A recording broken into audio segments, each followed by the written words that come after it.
In January, I underwent major abdominal surgery in London, and at the time, it was thought that my condition was non-cancerous. My medical team therefore advised that I should undergo a course of preventative chemotherapy, and I'm now in the early stages of that treatment. 4 years, Catherine, Princess of Wales, has been one of the most admired and closely watched figures in the world. Her calm composure at public events, her genuine warmth with ordinary people, and her steady dedication to charitable causes made her something rare in the modern royal family, a figure who felt both untouchable and deeply human at the same time. She was the kind of person the public wanted to believe in. And for a long time, everything about her story seemed to confirm that belief. But in recent years, the picture has changed. The signs are harder to ignore. And the question that keeps returning, quietly at first, and now with real urgency, is this: what is actually happening to Kate Middleton? To understand the full weight of what is unfolding, you have to go back to the beginning of 2024. In January of that year, Kensington Palace released a statement confirming that the Princess of Wales had undergone what officials described as planned abdominal surgery. The word "planned" was chosen deliberately. It was meant to communicate calm, to suggest that everything was under control, that this was routine and expected. Doctors, the statement said, had been satisfied with the outcome. But then came the detail that stopped people in their tracks. She would need to remain in hospital for approximately 2 weeks. After that, recovery at home would continue until after Easter. For someone with Catherine's schedule, someone who treated public duty almost like a personal calling, that was an extraordinary amount of time away. The palace said little beyond that. No specific explanation was given for why the surgery was needed, what exactly it involved, or what risks might have been present. For a public institution that had spent years carefully managing its image, the silence was understandable from a strategic standpoint. But for millions of people who had followed Catherine's life for over a decade, the silence felt strange. It left too much open. And when information is absent, speculation fills the gap. Within weeks, the situation became something nobody expected. A photograph, released by the palace to celebrate Mother's Day in the United Kingdom, was pulled by several major international news agencies after editors and photo analysts identified what appeared to be digital manipulation in the image. The specific alterations varied depending on who was looking, but the consensus was clear enough: something about the photograph had been changed after it was taken. Whether it was a simple editing error or something more deliberate, the effect was damaging. It fed every existing rumor and created new ones. Trust, once quietly eroded, is difficult to restore. The palace's credibility on the subject of Catherine's health had taken a visible hit. Then came the announcement that changed everything. On the 22nd of March, 2024, Catherine appeared in a recorded video message filmed outdoors, in what looked like the grounds of a private estate. She was composed, but there was a tiredness behind her eyes that no amount of composure could fully conceal. She spoke directly and without theatrical distress. She said that following her surgery, further tests had revealed that cancer had been detected. She did not specify the type. She explained that on medical advice, she had begun a course of what she described as preventative chemotherapy. And she asked for time and privacy so that she could focus on her recovery and on protecting her family. The world stopped. Genuinely stopped. Whatever people had been speculating about, and the spectrum of theories had ranged from the benign to the ridiculous, very few had landed on this. Cancer.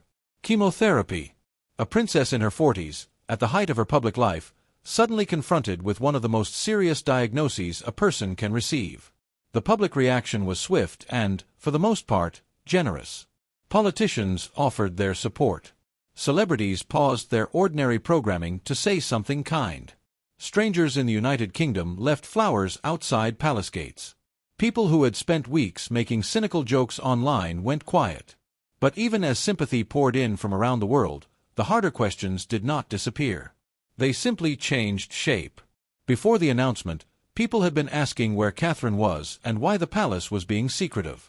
After the announcement, those same people began asking something more uncomfortable. How serious is this, really? What does preventative chemotherapy actually mean? And if the cancer had been detected only after surgery for a separate abdominal complaint, does that suggest it was caught early enough, or does it suggest something that might have been growing undetected for a significant period of time? Medical professionals who commented publicly were careful to avoid speculation about the specific diagnosis, given that Catherine herself had chosen not to reveal it. That choice deserves respect, and every credible voice in medicine has said so. But the general picture they painted was not entirely reassuring. Cancers discovered incidentally, during surgery for an unrelated condition, can fall into a wide range of categories. Some are caught at a stage where outcomes are very positive. Others are more complex. Without knowing the type, the stage, or the specific course of treatment, it is genuinely impossible to say more than that. What the public could observe was the physical reality of recovery. Chemotherapy, regardless of the form it takes, is demanding on the body. It affects energy levels, the immune system, appetite, sleep, and emotional resilience. For someone in Catherine's position, a mother of 3 young children, a senior member of an institution that never fully stops, a woman who had built much of her public identity around being present and engaged, the enforced withdrawal was not simply a medical inconvenience. It was an upheaval of her entire way of living. Her first major public appearance after the diagnosis came in June 2024, at the Trooping the Colour ceremony in London. She appeared smiling, dressed elegantly, waving from a carriage in the way the public had come to expect from her. For many people, that appearance brought enormous relief. She was alive, she was upright, she was present. But those who watched closely noticed the signs of someone managing their energy very carefully. There is a particular kind of effort involved in being publicly composed while privately exhausted, and it was visible to anyone willing to look for it. Her own later statements confirmed that recovery was not a straight line. There were good days and days that were significantly harder. Through the second half of 2024 and into 2025, Catherine returned gradually to public duties. She attended events, undertook engagements, and maintained her charitable commitments. In January 2025, she became joint royal patron of the Royal Marsden Hospital alongside Prince William, a deeply personal choice, given that the Marsden is one of the world's leading cancer treatment centers. In the same month, she added Tai Hafen, a children's hospice in Wales, to her patronages. These were not arbitrary decisions. They spoke to a shift in perspective, a redirection of attention toward the causes most connected to what she had lived through. But the signs of strain did not disappear simply because she returned to public life. The royal schedule is relentless in a way that very few people outside of it can fully appreciate.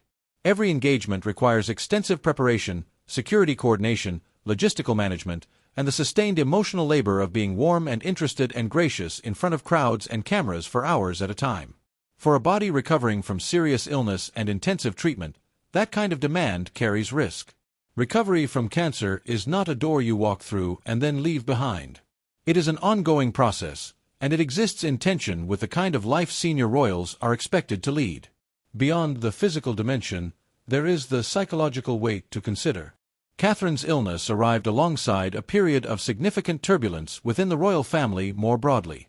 King Charles III revealed his own cancer diagnosis in early 2024, meaning that for a period of months, the 2 most publicly visible working royals, the king and the future queen consort, were both receiving cancer treatment simultaneously. The institutional implications of that were managed carefully and professionally. But inside the family, as a human matter, the experience must have been extraordinarily difficult. 2 people you love, in 2 separate fights with the same enemy, at the same time. There was also the ongoing strain of the broader family dynamic. The public rupture involving Prince Harry and Meghan, Duchess of Sussex, had not resolved itself quietly. The publication of Harry's memoir in early 2023 had contained details and characterizations that the palace and its members could not simply ignore or forget.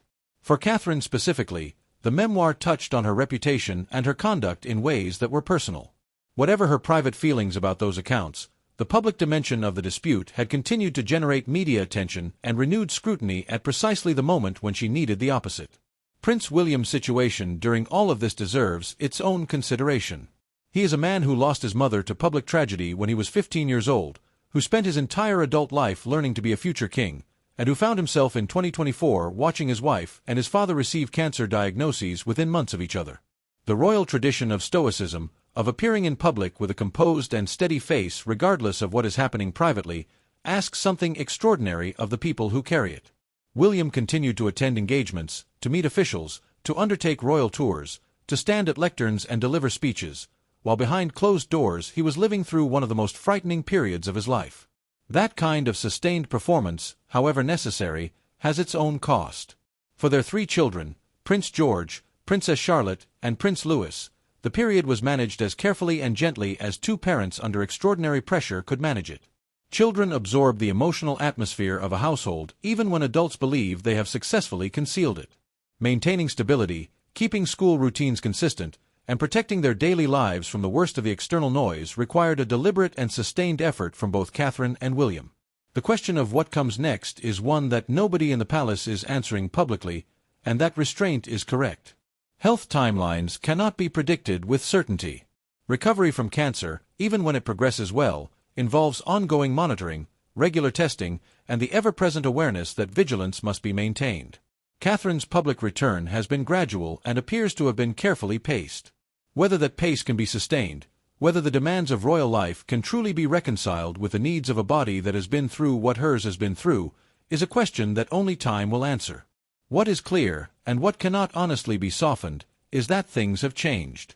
The woman who stands at Trooping the Color today is not the same woman who stood there in 2019. She has been through something serious, something life-altering, and the world has watched almost every step of it. The careful management of information, the calibrated public appearances, the measured official statements, all of it points to a family and an institution that is acutely aware of how fragile the situation remains and how much depends on navigating it correctly. There is something genuinely moving about the way Catherine has conducted herself through all of this. She did not have to say anything publicly about her diagnosis. She chose to, and in doing so she brought a measure of honesty to the royal conversation about health that the institution had historically avoided. She named what was happening to her, at least in part. She said that it had been frightening and that she was still in the middle of it. That is not a small thing for someone in her position, someone who had spent over a decade being the calm, composed face of a very old and very rigid institution. But acknowledgement of courage does not require us to pretend that the situation is fully resolved, or that the challenges ahead are minor ones. The physical demands of senior royal life are real. The ongoing need for monitoring after cancer treatment is real. The emotional toll on the people immediately around her is real. The institutional pressures that do not pause simply because a senior member is unwell are real. Things are not looking good for Kate Middleton in the simple sense that she has been through something deeply serious, that she is still in the process of recovery in a way that the public can only partially observe, and that the road ahead contains uncertainties that neither she nor anyone around her can fully anticipate. But within that honest and unsentimental assessment, there is also something worth holding on to. She is still here, still present, still doing the work. And the world, for all its noise and speculation and relentless curiosity, is paying attention in a way that, at its best, reflects something closer to care than intrusion.